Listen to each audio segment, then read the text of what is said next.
recognized symbol of excellence in sports entertainment.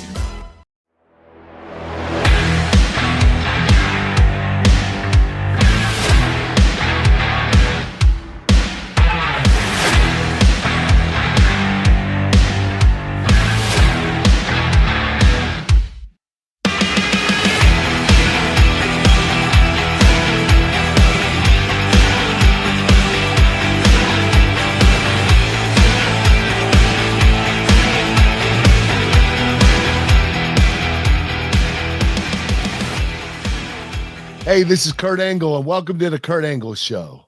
On the show today, we'll be talking about the end of my 2007 run in TNA. But first, let me introduce to you my co-host, Paul Bromwell. How you doing today, Paul? Kurt, I'm doing great, man, and so excited to see you. Speaking of seeing you, I got to see you at WrestleCade. How did that appearance go for you after Thanksgiving? That appearance was incredible. Amazing turnout, so many people. I signed for 3 hours. My line did not stop. It just kept going. I was really happy, really pleasantly surprised. Dude, I was pumped for you. I went over to say hi to you, and I thought, oh, man, I'm going to have to butt in front of somebody just to say hi to Kurt. But in all seriousness, it was awesome to see the line that you had. People still want to talk to you. They want to meet the Olympic gold medalists. People and fans love Kurt Angle, man. The show's been doing really well lately. We're getting a lot of positive reviews. I get a lot of compliments at the appearances. Did you? Yeah. That's I fantastic. love these fans, and they love me. That's cool. That's good, man. It's a two-way street, and we're excited to see you, and we got some exciting things in store as we start to wrap up this year and head into next year with the show. But today, we're going to talk about the end of your 2007 run in TNA, as you said at the beginning.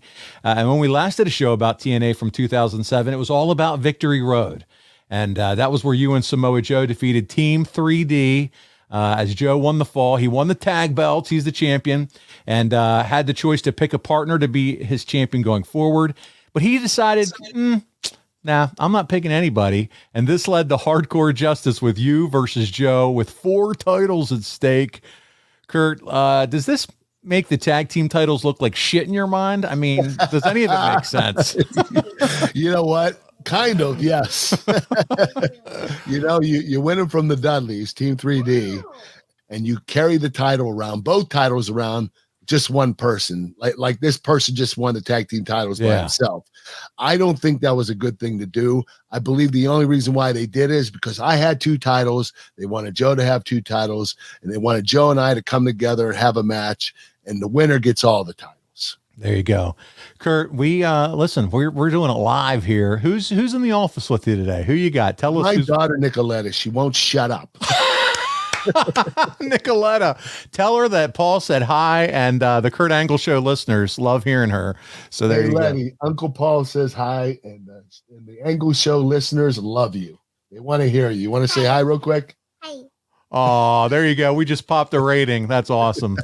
This is good stuff. So listen, you're almost 1 year into the company at this point. Was there a frustration level, do you feel like, Kurt, with creative, or were you, feel like you were being heard? You were getting involved in it?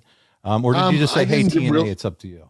Well, I didn't really get involved with the creative. I let them do what they do. But it was a little bit frustrating because there are a lot of things they were doing that didn't make sense. And, a lot of matches that had a lot of gimmicks and different twists and turns, and they just made it more complicated. It's pro wrestling. 2 people go out there and wrestle a match. You don't have to have like 2 titles against 2 titles and 3 against 3 because these guys got mad at those guys. And there was a lot of crazy stuff going on, and they were being really creative about booking these matches. And I thought they should have done it a little more simple. Yeah, maybe a little too over creative is what you could call it. And speaking of that, dude, you're the IWGP champion. Okay. You're defending that. You also are the TNA champion. You're the X Division champion. And now you're going to be taking on Samoa Joe for control of the TNA tag titles. Look, I know you well enough that you like to be focused and featured and the man, but is this just way too much? Honestly, yes. Not sure why they wanted to do this. It does nothing for the company. Does everything for me, but nothing for the company. I mean, you have all these different wrestlers that are competing in the same company, and you have one guy that's holding all 5 titles. That's ridiculous. Yeah. Well, and that goes back to, and we're going to talk about it a little bit here. There were certain guys that you were ready to do the job for, Kurt, and try to get them going with their careers, and we'll get into that. But there's something kind of serious that's happening around this time in 2007 that I have to bring up here because it's relevant. It occurred. We're a few weeks out from the Chris Benoit murders, and there's a lot of talk about drug testing and government inquiries to both the WWE and TNA. Did any of this land on your radar, or were you just, hey, I'm full steam ahead and I'm focused on wrestling? Well, I mean, TNA and eventually had to start doing drug testing. And I remember when it started, and it was pretty close after the deaths of Chris Benoit's family. And rightfully so. I do understand that WWE had to take a stand. TNA had to take a stand, make sure the wrestlers were a lot healthier and that they were mentally and physically intact. And I think the drug testing did help. And not only that, but you look at the WWE and what they did with their concussion program. They really ramped it up after Chris Benoit. And I think they were looking out for the athletes, which is what they should have done in the first place. It's unfortunate, Kurt, that sometimes it takes tragedy for people to figure out, hey, we need to go in a different direction. This is obviously one of those situations, but my God, thankfully, people have learned and started to execute programs to help protect the next generation of wrestlers. They're doing a great job of that. I mean, you have a concussion today, you can't wrestle for 2 to 3 weeks, until you get cleared. Back then, I got a concussion. I wrestled the next day in 2000. It was ridiculous. Back then, you get knocked out at the table. Liabilities. Yeah. You get knocked out getting a pedigree on a table, and they need you back out there in 5 minutes. So it was a different world, man. So there's that. TNA is also in deep negotiations with Spike to move to that 2-hour time slot when their contract comes up. But I want to get your opinion on this. Do you think at this point TNA needed those 2 hours? Oh, yeah. We had so much talent. We need to spread it out. We need a longer show to enhance the talent and show the kind of talent we had. We had a lot of TNA homegrown talent. We also had a lot of WWE and WCW talent that moved over. So, we definitely needed a 2-hour show. All right, so there you go, working on that. You're doing a bunch of vignettes in the lead up to Hardcore Justice with Kevin Nash as your psychiatrist. What did you think of working with Kevin on these skits, man? He just seems like a lot of fun, and the skits seem like a lot of fun. Yeah, Kevin was a lot of fun, and he's a brilliant guy. He comes up with so many great ideas. He's the one that came up with the Main Event Mafia. Very intelligent individual, very talented in the ring, but also a really smart guy. I really respect the shit out of him. Now, he's doing great things. Click This, his podcast, by the way. It's crushing it, and you just knew he'd be a great storyteller. That's just who he is. Without a doubt. He's the best at telling stories. Yeah. Well, we're at Hardcore Justice. It's your match with Samoa Joe. It takes place in just under a year. This is your 4th pay-per-view match with Joe. As good as these matches are, Kurt, are you starting to think, hey, this is a little overkill, or hey, we crush it every time, so I'm good with 4 matches this quick? I was good with wrestling Joe as much as possible. I think what was going on is, we were on and off. It was a program where nobody ever really forgot about it. So we would wrestle 1 month and maybe skip a couple months, and then wrestle another month. But the program was always going forward. So whether we were wrestling or not, we continued that program, that animosity toward each other throughout the whole year. And that you did. And as we take our listeners on this journey through 2007, it's Hardcore Justice. We're at August. It's August 12th, 2007.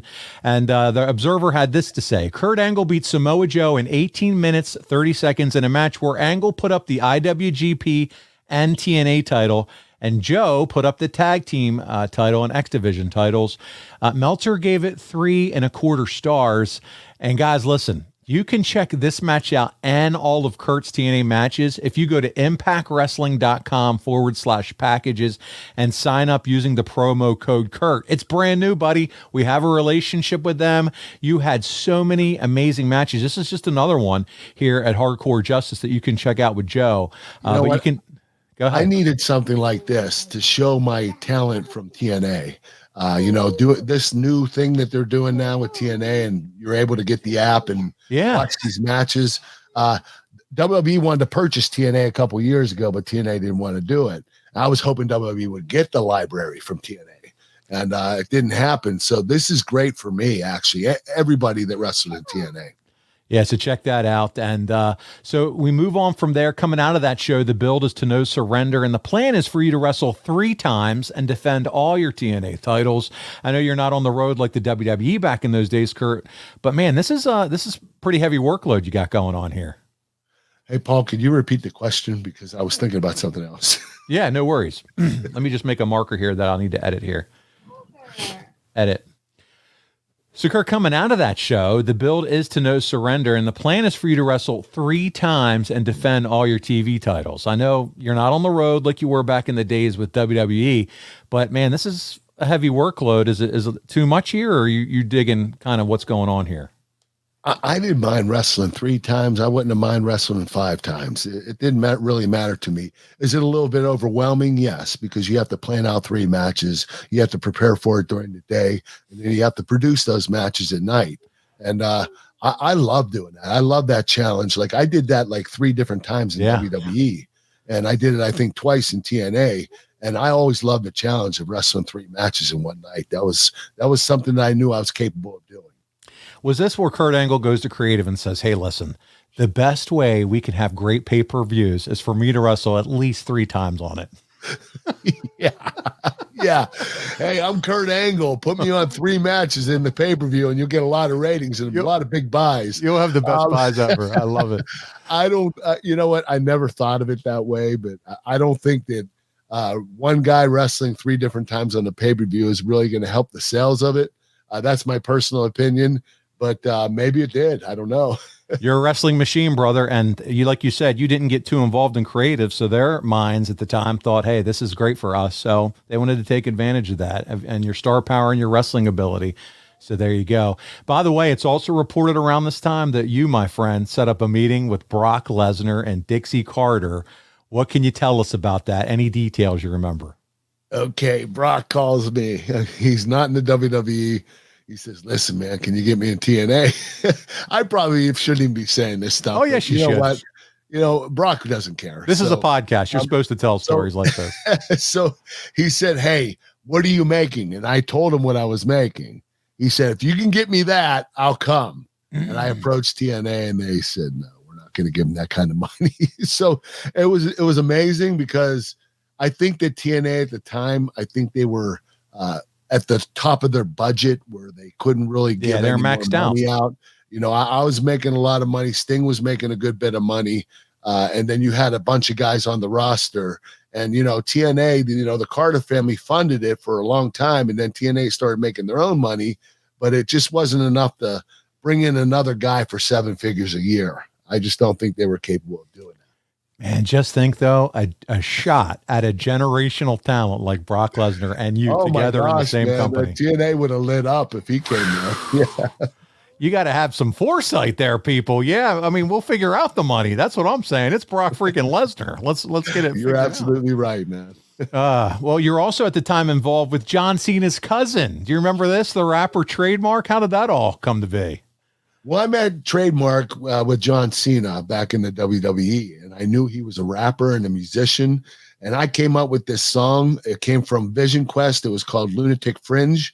And I wanted to make it my entrance music for TNA.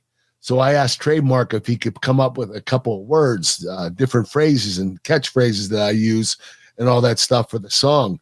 And he did a phenomenal job. I actually, as much as I love my You Suck music, this Lunatic Fringe music is really freaking cool. I mean, I don't know if you ever heard it, Paul, but it's pretty badass. Yeah.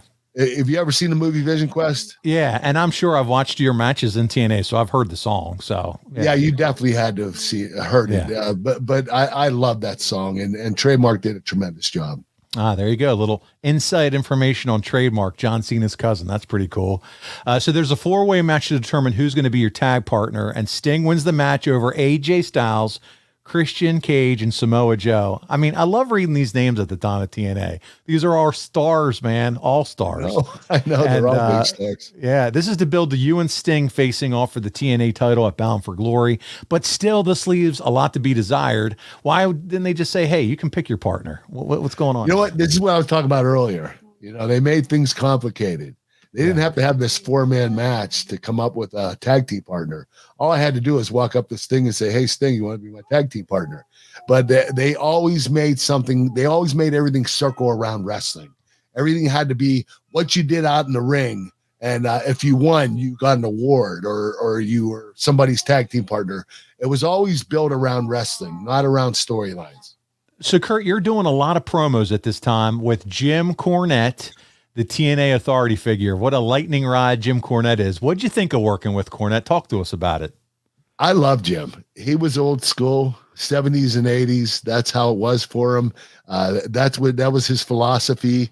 And I actually liked it because I think that works no matter, how further in the future we go.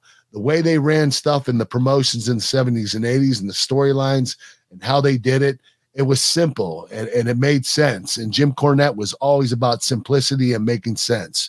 And that's why I absolutely love the guy. Simplicity, storytelling, and doing it the right way. Fundamentals. That's Jim Cornette in a nutshell. And man, I think it's pretty cool that you got to work with him during your career because he's one of the godfathers, if you will. He has a strong opinions on today's wrestling, that's for sure, and people enjoy it. But man, it's crazy. He was at my tryout for WWE. He was walking around with a tennis racket. Oh yeah, that was his thing, man. And he became a big fan of mine right away. He saw the talent in me, and he was like, "Kurt, you're going to be something special." That's and awesome. He would talk to us about making things simple. That was his biggest thing. Not making anything complicated. Jim Cornette was just a very intelligent person, very knowledgeable of the wrestling business. Well, the tag match you're building to is going to feature Pacman Jones from the NFL. And you and I did a bonus show a week ago for Ad Free, and we talked a little bit about this event. But what did you think of the deal to bring Pacman Jones in? You know what? Pac-Man was a star at the time. I actually enjoyed being around him. He was a good dude. We had a great match with Ron Killings and I think Sting and myself. It was good to bring somebody like that in and do something like what we did. What's crazy is he actually beat Sting. Yes, we're going to talk about that. It was ridiculous, but thing is, Sting didn't just lose. I was sidetracked during the match. That's right. You were distracted. Yeah, I was distracted, so that caused Sting to lose. But you know what? We had a lot of fun that night. That was really cool. There you go. So let's get into it. It's no surrender. You're going to be wrestling 3 times. We've talked about it. Kurt's loving life. He knows he's going to go out there, the wrestling machine that he is, defend all those titles. But man, are you stressed going into a night like this, realizing, hey, I have 3 major matches that I'm involved in? Oh yeah. The stress was very high. Definitely. When you have to produce 3 matches, and they weren't short matches. They were all pretty long matches. I mean, the one with Jay Lethal, I think, was like 12 or 13 minutes, but it was a lot of action. Jay and I really did a great job of putting that match together. But, having those 3 matches, you're always going to get nervous. I get nervous with one match. I get nervous just walking out in front of a crowd cutting a promo. If you don't do that, your adrenaline's not pumping, and you want your adrenaline to be pumping when you do stuff like that. All right, let's get into it. It's you and Sting. You guys dropped the tag titles. You just outlined it with Pacman and Ron Killings. When you distracted Pacman, when you're distracted, I'm sorry, and Pacman goes ahead and he pins Sting. But for a guy being built up as your big title defense at Bound for Glory, are you okay with Sting getting pinned by Pacman? Is Sting okay with getting pinned by Pacman? You know what? Sting didn't say anything. But you know what? He's Sting. He could lose to a 6-year-old, my daughter. He'd still be a huge star. I know, it doesn't matter. He was such an icon and a legend that it didn't really matter. I don't think Sting really mattered. It didn't really bother Sting. Yeah. Because he knew where he was going, and that was Bound for Glory against me for the world title. All right, so there you go. That's the first one. And your second match, you talked about it a little bit. You lost the X Division title clean in the middle of the ring to Jay Lethal, and what they immediately pushed as the biggest upset in TNA history. It's an excellent match, Kurt. The crowd's going crazy because Lethal had gotten so many near falls, yet nobody thought he had a prayer to win the match. And you and I, like I said, just watched that match together. So you want to check it out at adfreeshows.com because you share some insight about that match that I don't think many people know. Meltzer was raking you over the coals about it, but you made the call on that. The people making the decisions, the booking decisions, did not want that to happen. So as a result, after that, they switched everything back for Jay Lethal. Yeah, they took the title from him, everything. It was like they were trying to scold me, but they scolded Jay. It was ridiculous. And you know what's crazy? He was supposed to win anyway. There was just supposed to be a bunch of distractions during the match. And you know, somebody was going to end up coming in and bopping me on the head, and Jay would have won. I didn't want Jay to win that way. Are you going to create a star by making a guy win by someone else coming in and you know, doing some kind of physicality to the person and the other person wins the match? That isn't how Jay is going to be a bigger star. I wanted to make Jay that night, and that's what I did.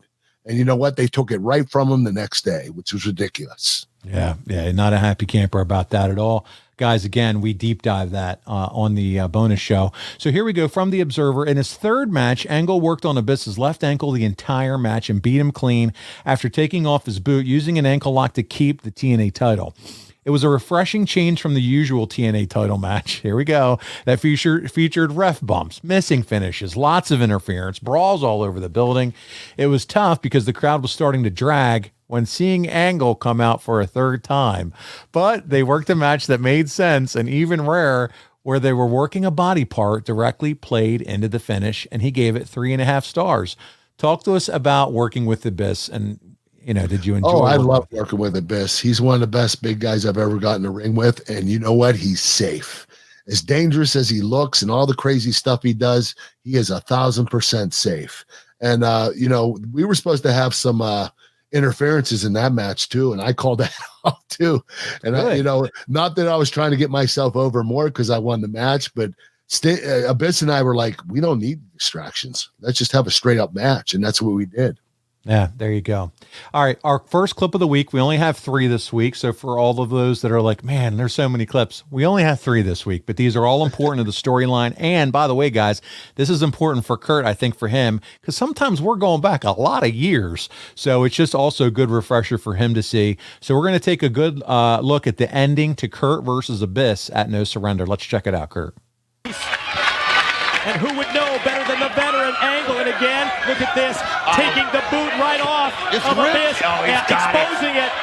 The already previously injured knee, the ankle, the leg of Abyss. No protection. It's now fair game, completely unprotected, and Angle is relentless. Oh, what a move on Kurt Angle's part. He's got it unprotected, and he's come from the knee to the ankle. And look at him just stomping on the ankle.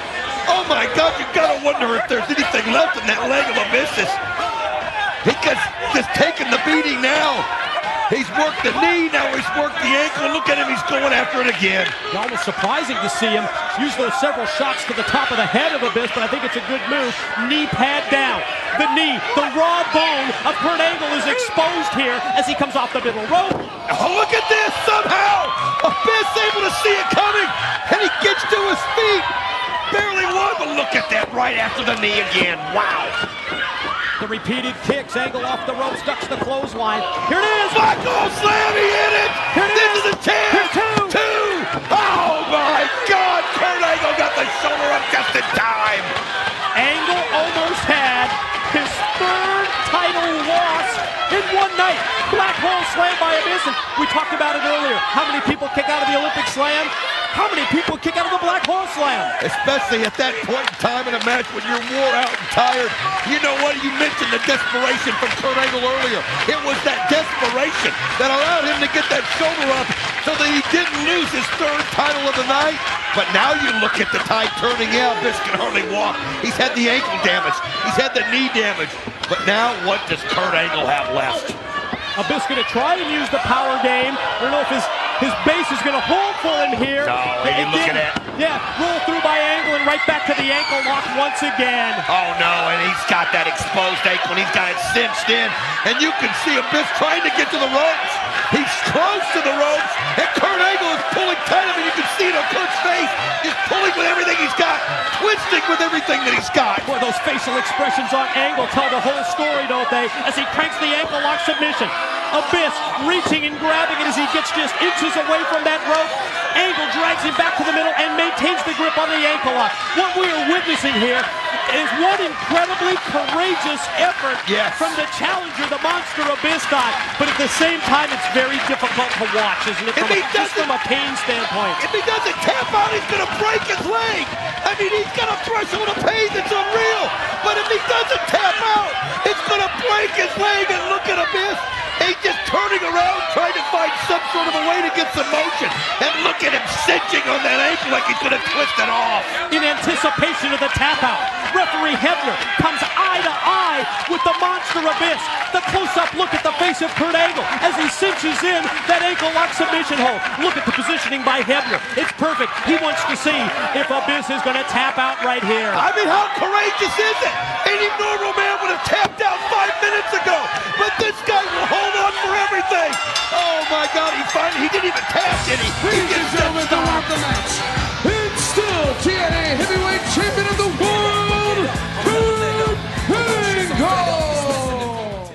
Kurt, I don't know if you recall, but how did your body feel after all these matches in one night? I mean, you got to be pretty sore, bud. I felt like utter shit. I really did. You know what? I was sore for about a week. It was tough.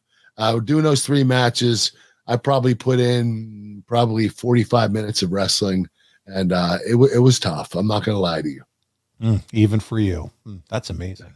He just admitted it was tough. Hey, you're absolutely spot on, though, in your recollection, because even Meltzer and the Observer said that Lethal and Abyss match both had planned interference, and you, Kurt Angle, changed it to not have interference in both. So good for you, man. I like you sticking up for yourself a little bit. And for these wrestlers, it's not about you. It's about them. Hey, we can have straight up matches. Them.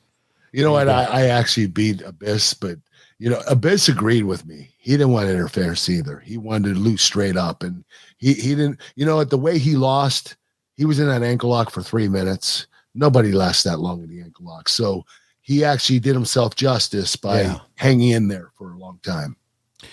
And so on this show, you lose 2 titles, but you keep the main one. In your mind, that's all that really matters, right? Being that world champ. Yeah, definitely. Because I really need the other titles, and I wanted to build the company. So I wanted the tag team titles and the X Division titles to be with other people. We mentioned it earlier. TNA does switch to 2 hours on Spike, and now the build is in for you and Sting at Bound for Glory. And it's focused, here we go, here's some creative, on you stalking his son. Is this Vince Russo on this one? What can you tell us about that? Yeah, that's Vince Russo. I actually went to California, and I kind of like beat up on the kid a little bit at a football game. He had a football game on Saturday. Sting was there, and it was ridiculous. I mean, stalking his son and telling Sting, when he gets done with this football game, I'm going to whip his son's ass. It was just ridiculous. If you're Sting's kid, though, okay, first of all, it's cool because my dad's Sting, number one. But number 2, now Kurt Angle's coming to my football practice to kick my ass. I mean, that's something you can tell your friends about. You're going to be popular at the high school. Yeah, yeah, you're a pretty cool kid. There you go. And the reason I asked about it, and if it was Russo, is because it's reported heavily in the Observer that you and Russo, okay, this is some shit here, had gone to Dixie to have you two be in charge and force Jeff Jarrett out of that position. What do you remember of that at all? Do you remember that going on and that creative kind of shift in power and those conversations? No, I could tell you this. There are rumors sometimes, and there's the truth, and that's a complete rumor. I didn't even know about that. Vince and I had no intention of taking anything from anybody. Maybe Vince did. I don't know. But, maybe, I don't know. I don't know if Vince did this. I don't think he did, but he probably said, hey, Kurt and I want to take over Dixie, and we want to put Jeff out. But you know what? Vince Russo got along with Jeff too. So I just don't see how that came to be.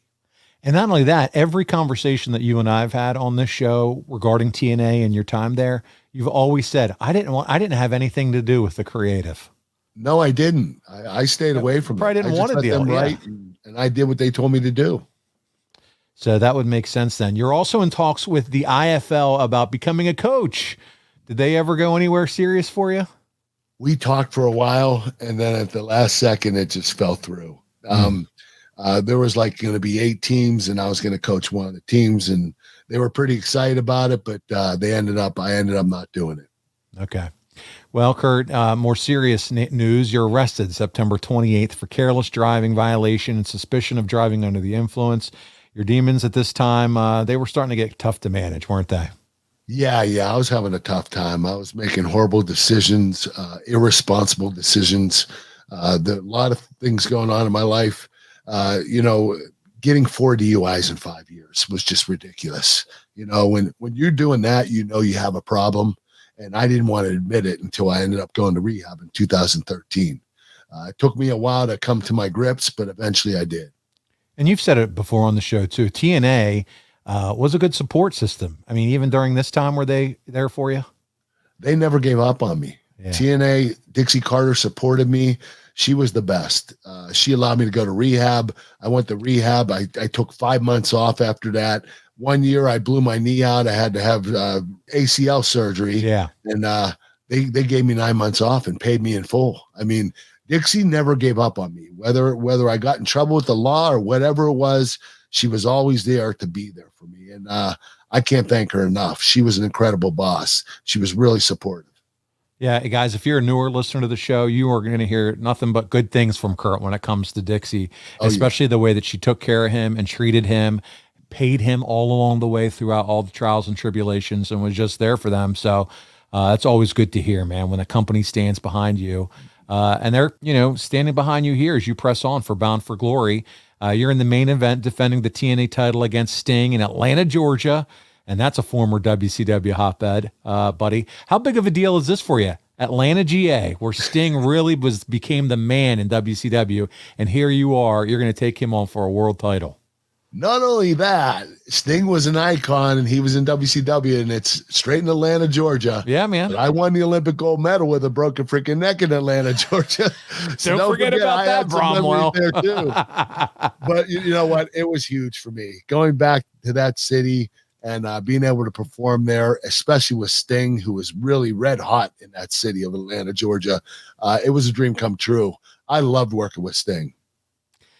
Sting, I'm sure he's excited about it. There's a lot of talk at the time that Sting thought he was going to be retiring, pal. That is funny, because here he is all these years later jumping off balconies in AEW, still doing his thing, man.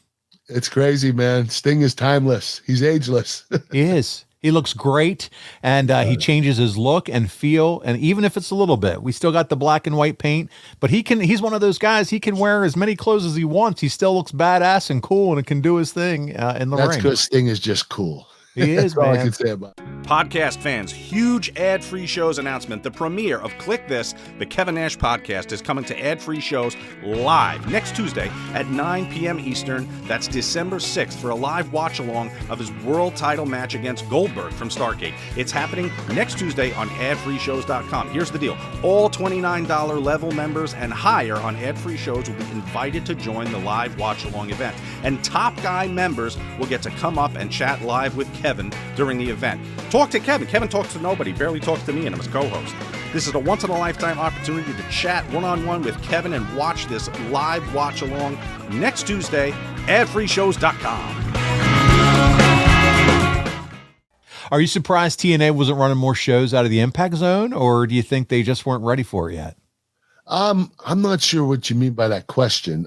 Running more shows out of the Impact Zone. We were running probably, we were going every week or every 2 weeks. I believe we were doing 2 days every 2 weeks at the Impact Zone. So they were doing it there, but were you surprised they weren't trying to branch out from the Impact Zone? Oh, away from the Impact Zone. Yeah. They were pretty conservative at this point in time. I know they didn't want to take a leap quite yet.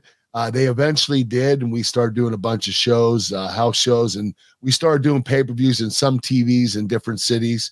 That was really cool. When we started doing that, I think that's when the ratings started going up.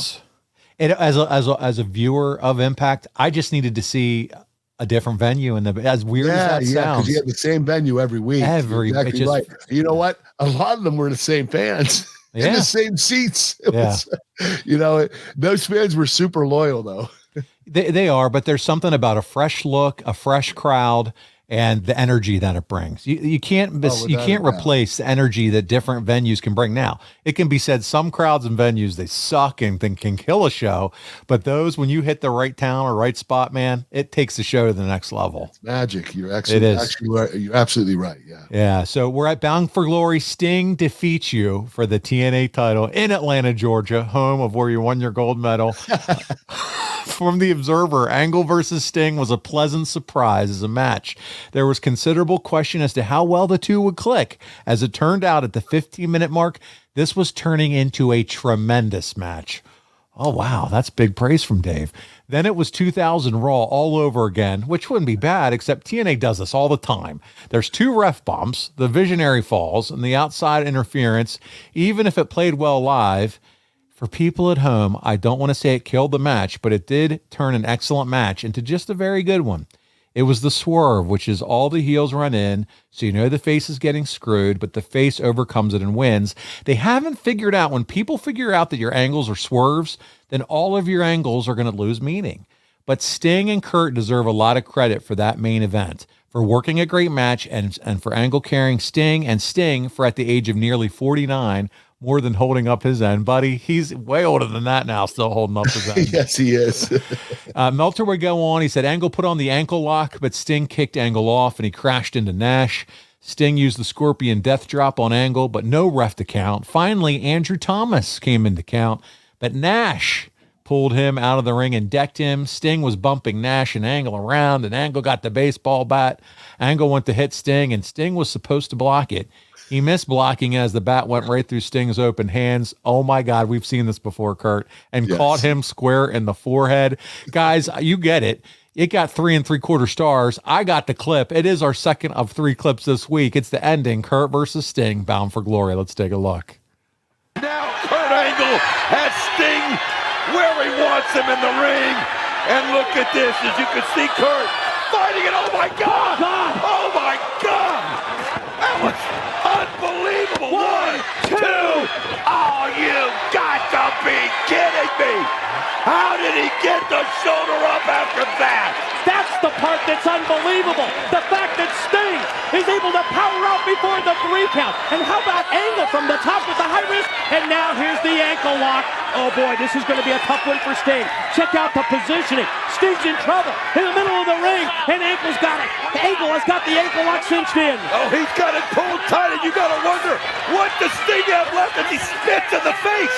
He spits in the face, and then he sends Kurt Angle right into Nash, head on head.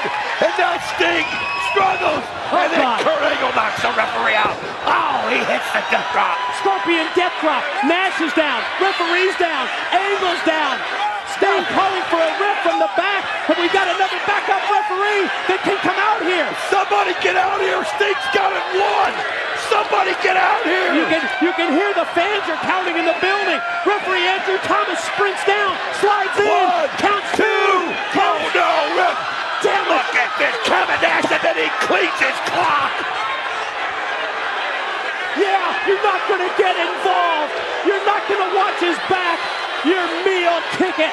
That's exactly what he's done. He's covered his butt. Now Nash comes in right on Sting. Look at Nash. Big right head for Sting. We haven't seen him physical like this in years. Oh, look at what Sting, this is just, the crowd just lets their disapproval. Oh, come on. All of us, the crowd in Atlanta, the broadcasters here also showing their disapproval as Nash and Angle double team Sting into the ropes. Somehow he's able to dunk it. Oh, he takes them both out at the same time. Wow, how resilient. He stands tall and he feeds off this crowd. Right hand decks Nash. Now, get Angle. Oh, what a low blow by Angle. Of course, there's no referee to see that.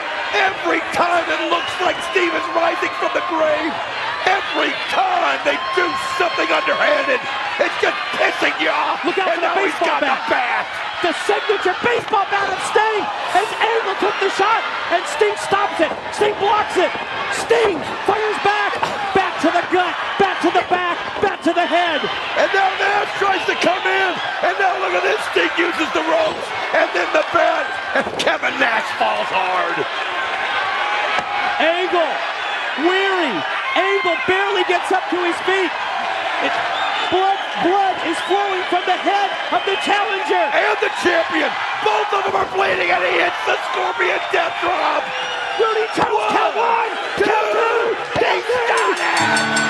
Ladies and gentlemen, the winner of the match, and new TNA Heavyweight Champion of the World, is Sting! My God, look at Sting. You cracked him wide open. That was not supposed to happen. Oh, the hard way, baby. What do you say to that, though, Kurt? Were you surprised they changed the title here? No, because at this point in time, Sting was approaching 50. He needed validity. He needed to know that he was still capable of winning the world title. He didn't carry it for very long, I think a couple of days, and then I won it back. So I was going to continue on with my title run. But with Sting, that gave him a big boost at that point in his career.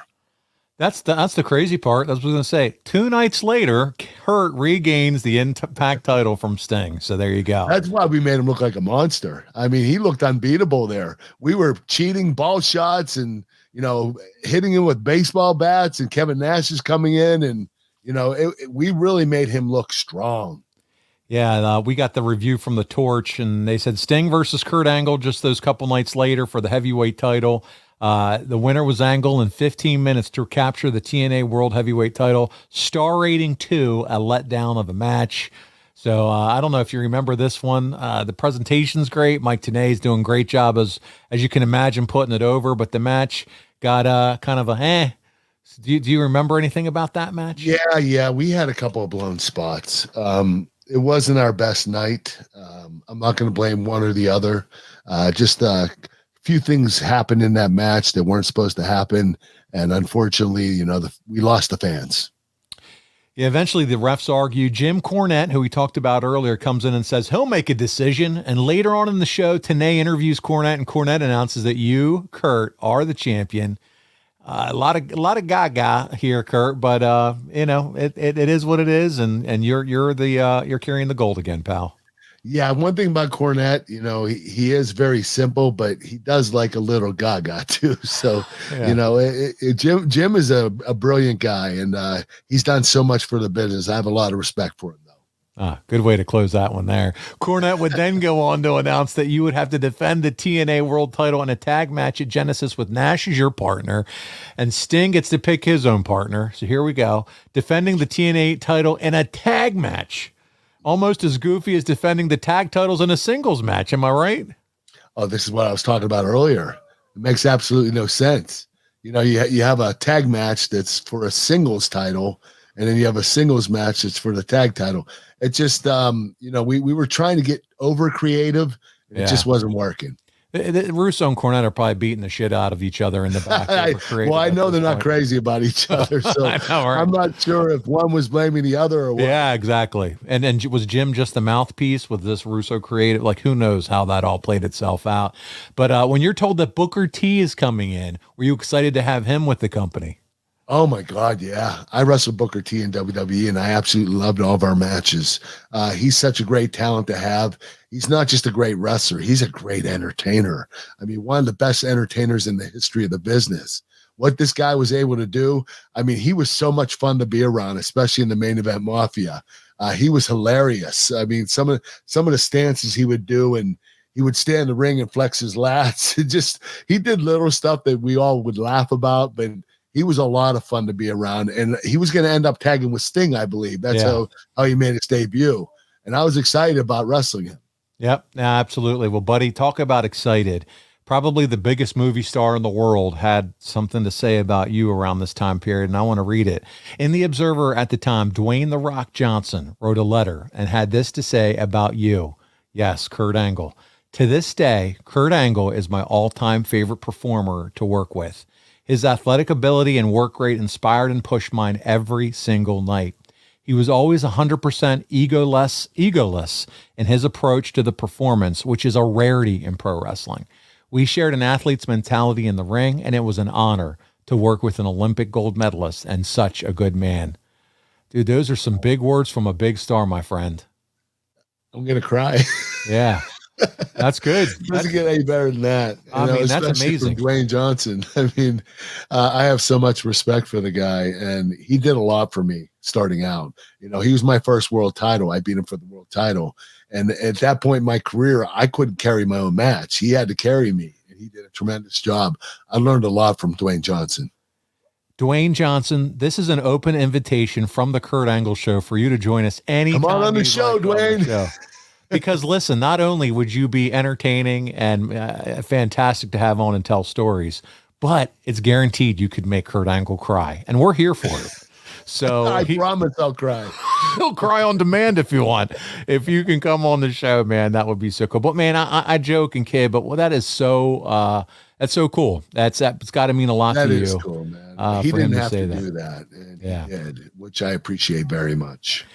There's also talk of you heading over to Japan to be part of the New Japan Tokyo Dome show, but there's a lot of hurdles since you're the IGF champion of Inoki's holding the split IWGP title. Were you involved in any of that, or was that just all left to the office to figure out? That was all office. I had nothing to do with that. I didn't want to have anything to do with it. It was a big mess. And, knowing I was wrestling for IGF and then New Japan, it was very confusing the way they split the titles and all that stuff. And I heard that my IWGP title was the third belt, I guess, the third one that they made of IWGP. So it was a little confusing. So here we go, Kurt. We'll continue on with wrapping up 2007. You and Nash are going to build to this tag match, and you're at odds, and the assumption is that Scott Hall is going to be Sting's partner, and it'll be a swerve on you. But were you excited about the possibility of Scott Hall coming in?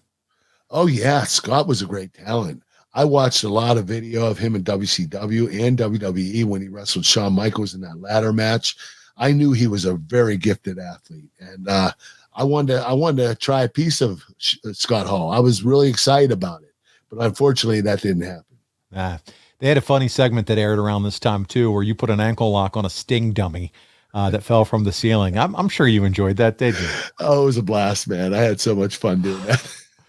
Well, listen, at Genesis, you defend the title in the tag match with Booker T debuting, and the Observer had this to say: Kurt Angle would retain the TNA title by winning the fall, pinning Sting, and Angle and Kevin Nash win over Sting and Booker T in 13 minutes, 41 seconds. The tone of the match was set when Angle had Sting pinned, but Nash made the save for Sting, since whomever got the pinfall was champion, and it actually made sense. I mean, the match made zero sense, but what Nash did, given the no sense match made sense. Angle went for the Olympic slam, but Sting turned it into a DDT. He continues to talk through the match, but he gave it 2.25 stars, and he said so much interference, lots of gaga again, Kurt. But why do you think? Because we were starting to see some clean finishes just a few months ago, but here we go. There's a shift again, more to this interference stuff. Honestly, I'll tell you why. Because I stood up and I won clean finishes when I wrestled those 3 matches. And after that, I didn't stand up anymore because it wasn't my fight to win. For some reason, TNA won a lot of interference in a lot of their matches, and I just didn't think it was worth it. I thought, this is not a way to build up talent and make talent. And I thought that, less interference was better. Yeah. Well, listen, we talked about the move from 1 hour to 2 hours. The ratings haven't moved at all. Do you remember hearing any dialogue or conversation backstage about that? Like, hey, we moved from 1 to 2. We were hoping this would be a nice bump for us. Are they saying they're disappointed in not seeing it? We were expecting it, definitely, but it didn't happen for quite some time. It just took a little time. Eventually, we ended up getting over 2 million followers or 2 million viewers. Yeah. Which I think was our highest rating, was 2.1 million on Spike TV at one particular time. So we were getting up there it was a 1.3 rating, 2.1 million viewers. That was the highest rating we got. But that was pretty good, especially for TNA at that particular time. Do you, and I'm sure you've thought about this, do you have any idea, or can you think of pinpoint one reason or maybe a couple reasons why TNA just had trouble growing their audience bigger than what they did? I think it had to do with funds. I mean, you can show your show on TV all the time, and if you're not traveling around and you're not going to different cities to promote the show, it doesn't become as popular as it could be. If you're having it in one arena every single week and you barely do any house shows, you're not building the brand. You're not building the product. You got to go out, and you got to go out to the streets and, go to different cities and produce these fans, make them come to the shows. And that's how you get a bigger viewership. Yeah, I mean, listen, cater to your international audience. They did some of that, but I mean, that's what we're starting to see now is, I use as an example, AEW finally went over to cross the border and went up into Canada. Finally going to head over to the UK at some point soon.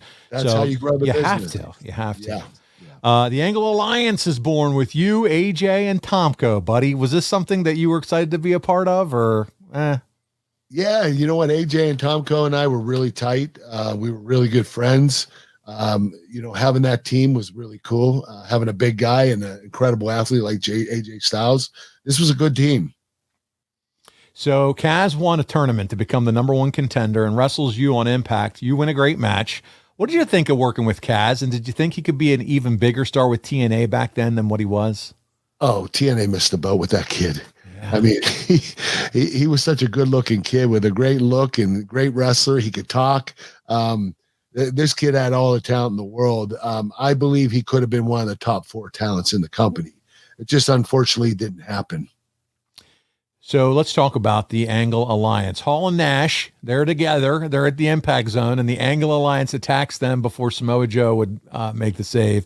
And it's to build a turning point where Hall and Nash and Joe are going to take on the Angle Alliance, you, Styles, and Tomko. This is a mismatch of styles, but how tough is something like this to put together? There's 6 talents, all different styles. Hall and Nash are now in together. Was there difficulty just kind of figure out what this is going to look like? I mean, yes. And a lot of it had to do with, we had 3 big guys in there, and there wasn't a real lot we could do with them. Yeah. So that made it more complicated. But anytime you have a 6-man match, it's pretty complicated, but this made it more complicated. Well, buddy, here we go. We're going to get into some stuff here. I'm sure all anyone wants to talk about is when Scott Hall no-showed. But first, on the Thanksgiving episode of Impact, you got a turkey leg stuffed into your mouth. What'd that taste like, pal? It was yummy. Yummy. I have no other thing to say about that. There you go. Well, we're at turning point. Okay. He's didn't choke on the turkey bone, and it's the last pay-per-view of the year for TNA, and Kurt's match is a bit of an afterthought, and everything is focused on Samoa Joe's shoot promo before the main event. Here we go, guys. Meltzer says it was a crazy week for TNA, complete with 2 major no-shows on pay-per-view, a worked shoot angle, a match on pay-per-view where the results won't come out until TV nearly 2 weeks later, a supposed breaking of the script, 2 wrestlers quitting, and a bunch looking elsewhere, a pep talk, an emotional rant followed by an apology, and a whole lot more. Kurt, is this like As the World Turns, or what are we talking about? I mean, this is insane. A lot of chaos, isn't there? There was a lot of chaos. This was probably the worst time in TNA as far as all this bad shit occurring. It was an eye opener. And when did you realize that Scott Hall isn't going to be there? He's saying, I'm not when the show started and Scott didn't show up, it was like, holy shit, I can't believe this guy didn't show up. And what I heard, the reason why is because he felt that he wouldn't be able to produce a Scott Hall type of match when he was in his prime as when he was older, at this point in TNA. So he decided not to show up. And that just, as much as I love Scott and, that he passed away a few months ago, you don't do that. I mean, You have to at least say, hey, listen, I'm not going to show up. I'm sorry, but I can't do it. But he just no-showed. Yeah. It's even written into the storyline as you give Joe a speech about how Hall and Nash are washed up and using him because Joe could still go. Were you disappointed? You mentioned it. Hey, Hall's not going to be there. I think that probably was deflating for everybody involved, right?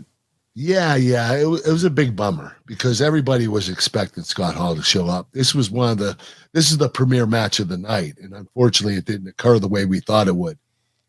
The Observer says the main event saw Angle and Tomko and AJ come out to face Nash and Joe. Joe was told by management to go out and do a promo to bury Hall for no showing.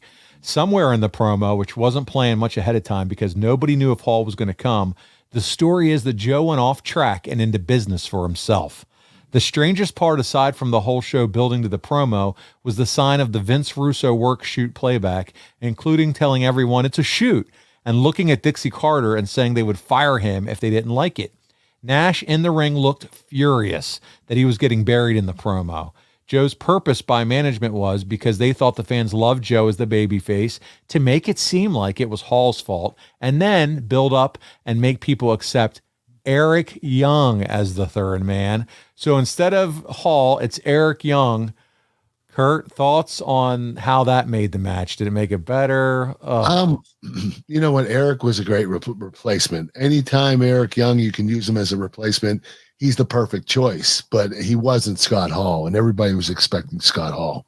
Yeah, so there's no denying there's going to be a level of people disappointed, because that's what they bought, that's what they wanted, that's what they're there to see. They're into the angles on TV, and when that doesn't happen, I don't care who you roll out. Well, it could have been Brock Lesnar or something, but that whoever it is, that unfortunate individual, I feel bad for Eric Young. You're thrust in a position where you still got to go out and work your ass off. They put him in a high stressful position, no doubt about it, but he came through. There you go. So Samoa Joe, Eric Young, and Kevin Nash beat Kurt Angle and Tomko and AJ Styles in 9:30 run. Crowd was dead for the match. Nash ended up walking out of the match, and then Joe pinned Tomko using a muscle buster. Meltzer gave it a 1.75 stars. So do you remember meeting before the show, before all this stuff happened, regarding some of the undercard wrestlers that were starting to complain about stuff? Well, I think the undercard guys were complaining because we kept bringing big stars in and we weren't producing our own stars. So I understood why they had a beef with that. And, what we should have been doing is creating our own stars. And well, I'm not a TNA star either. Yeah, I'm not a homegrown talent either. But, there comes a point in time where you have to say enough is enough. Start producing your own stars. Yeah. But in your situation, you came in, worked hard, and it wasn't like you were just... There's a different feel when you have someone who's coming in is going to work hard and really put the company on his back and carry it, like kind of what you did. And then when you have the big name guys that are there to earn the paycheck and show up at a couple shows here and there, it's just, to me, two different things. Yeah, so that's huge. Yeah. Yeah. Shortly after the show was over, Joe and Nash had a near altercation. Multiple sources watching have slightly different stories, but the basic gist was Joe was talking to Nash, still mad about how everything went down. Nash told him he didn't want to talk right now because he was mad, and for Joe to leave him alone. Somewhere in there, Nash either pie-faced Joe, shoved him hard, or threw a forearm to the head. Kurt, we're going to jump into our final clip of the week. And you have that of the fight? No, I have Samoa Joe shoot promo from Turning Point. I wish I had the fight. I didn't know. Do you have that? There was no iPhone, I guess, back then for you to record it. All right, here we go. Let's check out the shoot promo. But you know what? I also realized another thing. They just gave me a live mic on pay-per-view. Uh-oh. Oh, boy. So, if you all don't mind, I'd like to get a few things off my chest. Number one, in TNA, we have two types of wrestlers. We have TNA diehards who come here and entertain and bust their ass for these fans every night of the week. Oh, he's passionate. Frustrated too.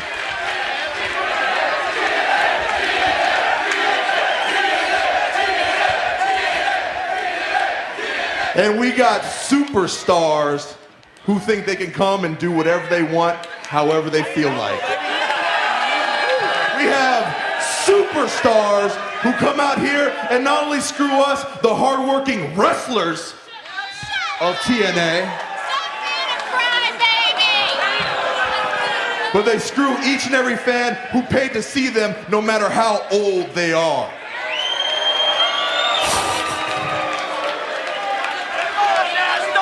So let me make this real simple. Let me explain to you what TNA is. TNA is the Motor City Machine Guns coming down here and busting their ass and trying to make a break in this business. TNA is Black Machismo doing his damnedest to entertain every single fan in this building and show them what's up.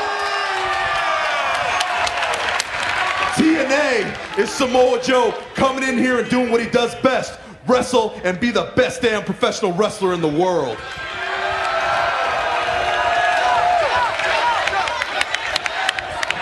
TNA is a bunch of hard-working young athletes who are looking to change the wrestling world. Guys who held down this business while others profiteered from it. TNA is the men who come in here, risk their lives on scaffoldings, on wires, while others show up and pad their pensions.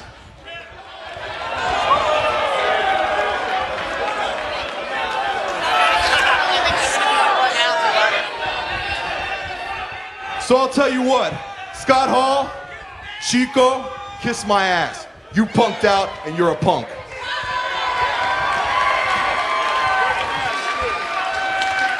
Are you mad? No, go ahead, fire me, I don't care. So tonight, I went in that locker room and they said, hey, they called everybody in the world trying to get me a new partner. But I said, no, we don't need anybody. We got everybody we need in the back right now. So I walked to the back and I said, hey, who wants to go out there in the main event tonight and who wants to get into a fight? And every damn one of the X Division wrestlers stood up. I walked to the back and I said, who wants to come out and get in a fight in the main event tonight? And every single young wrestler whose first TV contract was here at TNA stood up and said me. But one in particular, bloody, beaten, battered, bruised, and overlooked by everybody in the world, looked at me and said, Joe, please give me the shot. And without further ado, I announce my partner, a man who will show up, a man who will be here and do what he needs to do, a man who's ready for a fight, and a man who will be even when he's an old man. Without further ado, I bring out my tag team partner, Showtime Eric Young. Get out here, let's kick some ass. What an unbelievable situation we have here. Buddy, that was a pipe bomb. That was worse than I remember it to be. That was like, wow. I love Joe, but that was so wrong. Did you think he's talking about you when you stand there, or do you know? Because Nash is like grabbing his crotch at him, and he's pissed. I was working it, but looking at it now, I'm like, you know, because I was out there in front of the fans, I was a little bit nervous. We were starting a match, and he was, you know, talking down about the big superstars that came in, and I looked at him like, "Are you talking about me too?" Yeah. But I didn't really mean that. I just didn't know how bad it was. This was no wonder Kevin was pissed off. He was listen, visibly Joe's a good pissed. kid. Yeah. Joe didn't mean anything by it. Like, Joe is not that kind of person He's that's going to bury people and try to make himself rise out of the dust. He doesn't do that. Joe's always been complimentary of other people, but for some reason that night he went off. He did. He was frustrated. I think that was the final thing for him, man. The straw that broke the camel's back with the Scott Hall no show. I think he looked at Dixie, said, "You're going to fire me. I don't care." I think it was Dixie, which is crazy. Yeah. Wow, Joe. Wow. So there you go. Joe. I know that was intense, man. But when wrestling makes you feel that way, shoot or not, that's when you're just sitting there like completely invested. Holy shit. Yeah. And fans knew Kevin was pissed. Oh my God. It was written all over his face and body language. There's no doubt about it. He was just, and every time he said old timer, he just turned and looked back right at Kevin. I'm like, is this kid, are they going to fight here or what? This doesn't feel good. I'm surprised Kevin didn't throw a punch in the ring. Were you there there for Nash and Joe's fight afterwards that we talked about?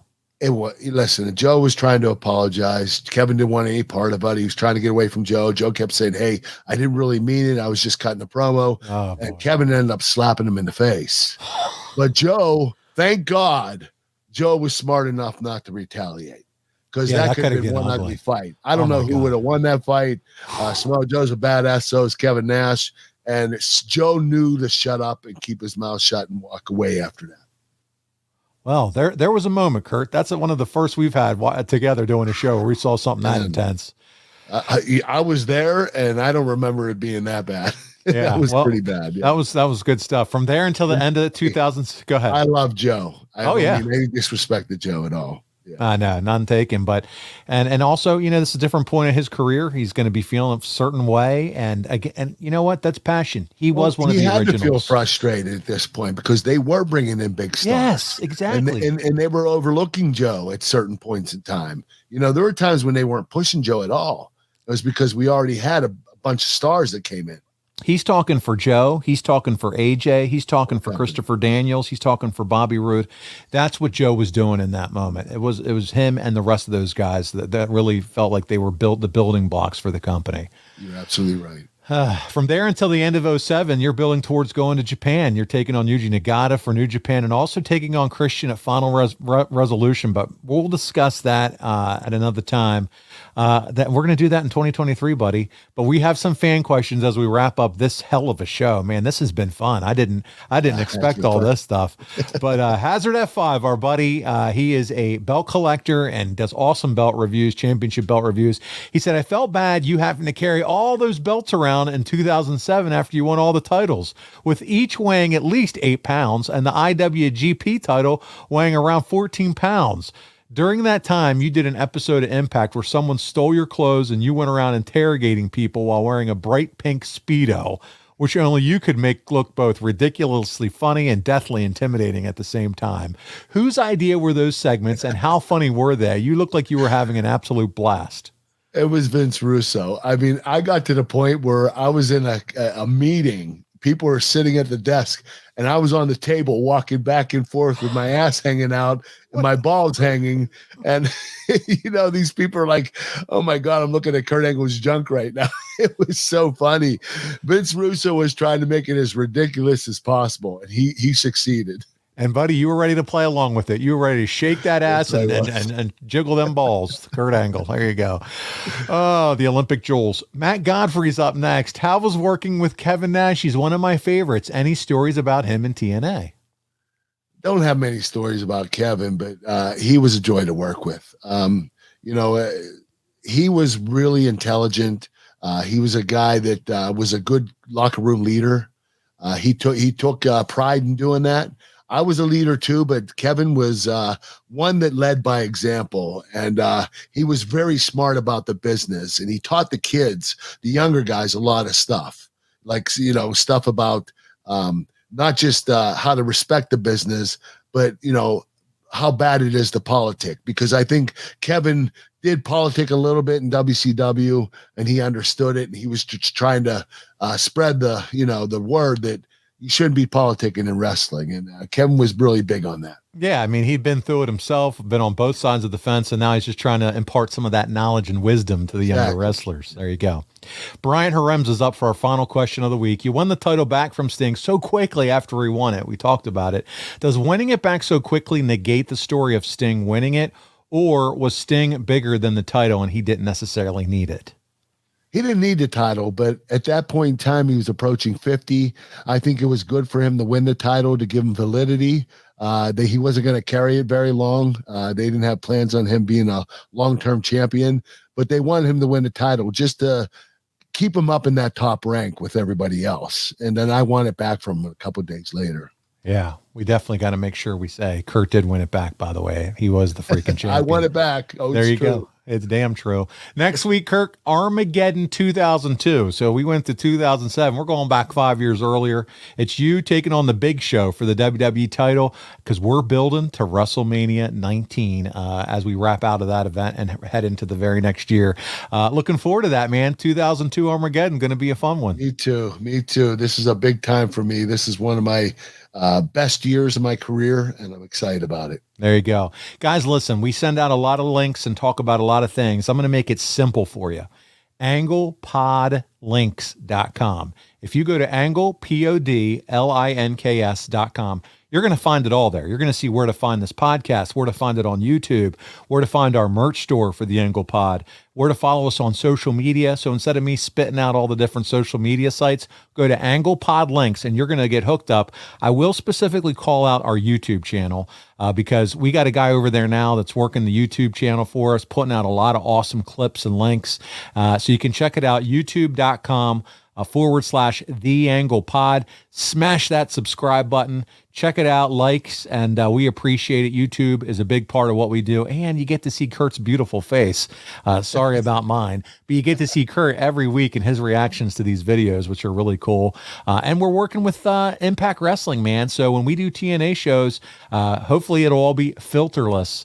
Over there on YouTube from now on. You can enjoy it just like we did. But check them out, impactwrestling.com /packages. That's the key. And then the promo code that's valid is Kurt. It's easy. Kurt.